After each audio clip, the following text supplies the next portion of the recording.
ఢిల్లీకి వెళ్ళక ముందు చంద్రబాబు నాయుడు మాటలు, ఢిల్లీ నుండి వచ్చిన తర్వాత చంద్రబాబు నాయుడు మాటల్లో స్వరం మారింది అంటూ సోషల్ మీడియాలో నెటిజన్లు చంద్రబాబు గారిని ట్రోల్ చేస్తున్నారు. ఏపీ ముఖ్యమంత్రిగా తిరుమల లడ్డూలో కల్తీ జరిగింది అని అన్నాడు. ఎటువంటి కల్తీ జరిగిందన్నాడు? జంతువుల కొవ్వు కలిసిందన్నాడు. పంది కొవ్వు కూడా కలిసిందని ఉప ముఖ్యమంత్రి గారు ఇంకొక అడుగు ముందుకేసి అన్నారు. చేపల నూనె కలిసిందని అన్నారు. ఇవన్నీ అయిపోయిన తర్వాత సుప్రీంకోర్టు సిబిఐ విచారణ వేసింది.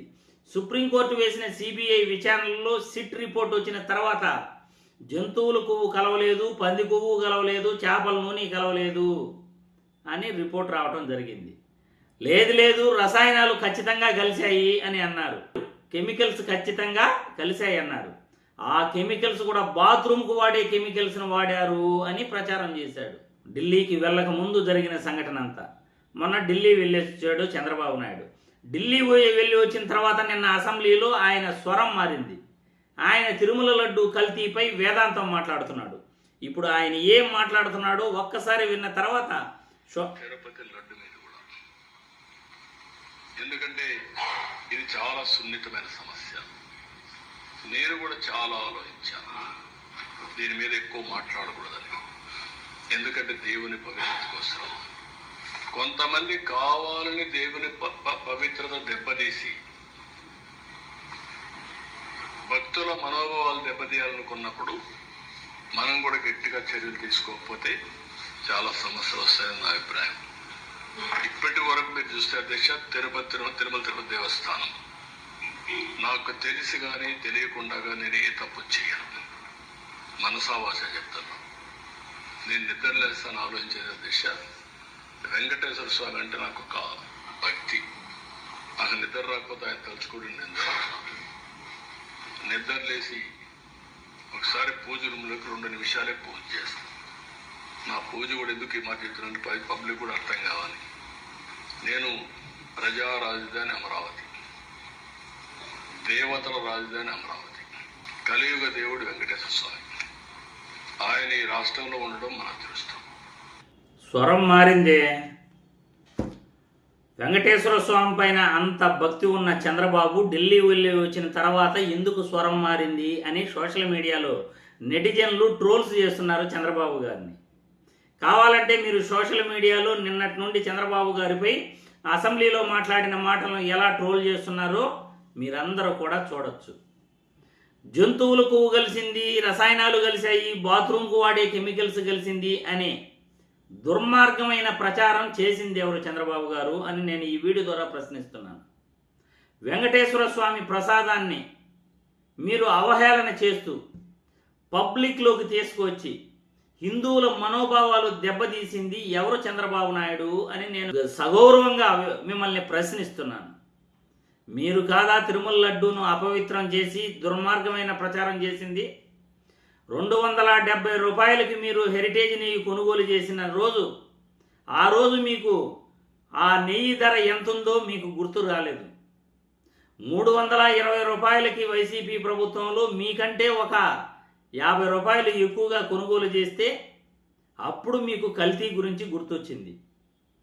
అది కూడా మీ అనుబంధ సంస్థలైన బోలేబాబా డైరీ గురించి నిన్న సాక్షి మీడియాలో వార్తలు వస్తున్నాయి. మీ అనుబంధ సంస్థ అయిన బోలేబాబా డైరీ గురించి మీరు నింద వేశారు. ఇందాపూర్ డైరీ మ్యానుఫ్యాక్చరింగ్ యూనిట్ హెరిటేజ్కి ఆ డైరీ నుండి 2018లో టీటీడీకి ఒప్పందం ఇప్పించారు. మళ్ళీ ఇందాపూర్ డైరీ నుండి నెయ్యి కొనుగోలు చేసేందుకు ప్రయత్నాలు జరుగుతున్నాయి. వేరే డైరీలన్నింటినీ కూడా తిరుమల లడ్డూ కాంట్రాక్టుకు దూరం పెట్టాలని ఈ అపనింద వేశాడు చంద్రబాబు నాయుడు. ఇటువంటి దుర్మార్గమైన ప్రచారం చేశాడు, పాల డైరీలన్నింటినీ కూడా భయపెట్టాడు అని సోషల్ మీడియాలోనూ సాక్షి మీడియాలోనూ డైరెక్ట్గా మీ పైన వార్తలు వస్తున్నాయి. మరి ఢిల్లీ వెళ్ళి వచ్చిన తర్వాత అసెంబ్లీలో మీ వాయిస్ స్వరం ఎందుకు మారింది? ప్రజలకు సమాధానం చెప్పాలి.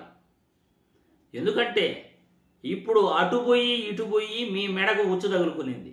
మీ హెరిటేజ్ కంపెనీ గురించి రాష్ట్రంలోనూ దేశంలోనూ విష ప్రచారం సోషల్ మీడియాలో విపరీతంగా ట్రోల్ చేస్తున్నారు. హెరిటేజ్ నెయ్యిలో కల్తీ ఉందంటున్నారు. హెరిటేజ్ పెరుగు పాలు లేకుండానే తయారు చేశారు అని సోషల్ మీడియాలో నెటిజన్లు వైరల్ చేస్తున్నారు. కేరళలో మీ హెరిటేజ్ కంపెనీ పాలని ఎందుకు బ్యాన్ చేశారు అంటే దాంట్లో క్యాన్సర్ కారకాలు ఉన్నాయి అని ఖమ్మంకు చెందిన ప్రముఖ ప్రకృతి వైద్య నిపుణులు మాట్లాడిన మాటలు నిన్న సోషల్ మీడియాలో వైరల్ అవ్వటం నేను వీడియో కూడా పెట్టాను. మరి ఇంతగా హెరిటేజ్ కంపెనీ గురించి, హెరిటేజ్ పాల ఉత్పత్తుల గురించి మీరు తిరుమల లడ్డు కల్తీ ప్రచారం చేసిన తర్వాత ఆ దేవదేవుడు వెంకటేశ్వర స్వామి మీ మెడకు ఉచ్చు బిగించాడు. మీ సొంత కంపెనీకే డ్యామేజ్ జరిగేటట్లు మీరు చేస్తున్న తప్పుల్ని వెంకటేశ్వర స్వామి ప్రజలకు చూపించాడు. మీరు చేసిన తప్పులకు ఇదే ప్రాయశ్చిత్తం కాదు, ఇదే శిక్ష అని వెంకటేశ్వర స్వామి మీ హెరిటేజ్ కంపెనీ గురించి, మీ హెరిటేజ్ పాల ఉత్పత్తుల గురించి బయటపెట్టడం జరిగింది. మీరు చేసిన పాపాలు ఇవన్నీ కూడా. కాబట్టి చంద్రబాబు నాయుడు గారు ఢిల్లీ వెళ్ళిన తర్వాత అక్కడ పెద్దలు మిమ్మల్ని దండించినట్లున్నారు. సోషల్ మీడియాలో అవే వార్తలు హల్చల్ చేస్తున్నాయి. ఇంకొక పక్క హెరిటేజ్ పూర్తిగా డ్యామేజ్ అయ్యే పరిస్థితికి వచ్చేసింది. హెరిటేజ్ పాల ఉత్పత్తులను కల్తీ జరిగింది, కల్తీ వాడుతున్నారు, కెమికల్స్ వాడుతున్నారు అని పూర్తిగా హెరిటేజ్ పాలను ఆపేసే పరిస్థితి తెలుగు రాష్ట్రాల్లోనూ దేశంలోనూ వచ్చింది. కాబట్టి ఇక మీదట తిరుమల లడ్డు కల్తీపై మనం ఎంత తక్కువ మాట్లాడితే అంత మంచిదని మీరు రియలైజ్ అయ్యారు అని సోషల్ మీడియాలో వైరల్ అవుతున్న ఈ న్యూస్ను బట్టి చంద్రబాబు నాయుడు యొక్క స్వరం నిన్న అసెంబ్లీలో మారటం వెనకాల హెరిటేజ్ కంపెనీ యొక్క డ్యామేజ్ ఆయనకు గుర్తొచ్చిందా, లేకపోతే ఢిల్లీ పెద్దలు ఆయన్ను గట్టిగా మందలించారా? మీరే మీ అభిప్రాయాలను కామెంట్ల రూపంలో తెలియజేయాల్సిందిగా వీడియో ద్వారా కోరుతున్నాను.